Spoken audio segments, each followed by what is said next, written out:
அவங்கள மார்க் பண்றதுக்கு அவங்க வேற ஏதாவது ஒரு விஷயம் மார்க் பண்ணியிருந்தா கூட பரவாயில்ல. ஒரு பிறந்து ஒரு 2 வீக்ஸ் ஆன குழந்தைய எந்த தாயும் வீட்டுல விட்டுட்டு வர மாட்டாங்க. இப்ப நம்மளும் குழந்தையா இருக்கும்போது நம்ம அம்மா வீட்டுல விட்டுட்டு வேற எங்கன்னா போயிருப்பாங்களா? கிடையாது.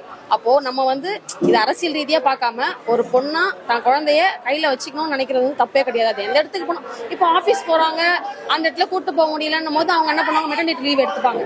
இப்போ இந்த இடத்துல அப்படி அவங்களால அதாவது பொது வெளியில வரும்போது என்னோட குழந்தைய வச்சிருக்கிறது நான் அசிங்கமாவோ இல்ல அது ஒரு தடையாவோ அவங்க நினைக்காம என்னோட பொறுப்பு என்னவோ அதை பொதுவெளியில பண்ணிட்டு பிளஸ் குழந்தையும் அதுவும் அவங்களுடைய பொறுப்பு, அதுவும் அவங்களோட பொறுப்பு தான். இப்போ அவங்களுடைய பதவியில அந்த பொறுப்பை அவங்க எப்படி மேனேஜ் பண்றாங்களோ அதே மாதிரி குழந்தைன்றது அவங்களோட பொறுப்பு தான், ஒரு தாயோட பொறுப்பு தான் அந்த குழந்தைய பாதுகாத்துக்கிறது. அப்போ அதை கொண்டு வர்றது தப்பு கிடையாது. ஆனா அதை மார்க் பண்றது எனக்கு தெரியல, அது எந்த விதத்துல அது ஒரு டீசென்டான ஒரு விஷயமாவே எனக்கு தெரியல. அதை பத்தி பேசுறதே ஃபர்ஸ்ட் தப்புன்னு நான் நினைக்கிறேன். அதை ஒரு பொம்மைலாம் வச்சு மார்க் பண்றது ஒரு பொண்ணா எனக்கு கஷ்டமா இருந்துச்சு அதை பார்க்கும்போது.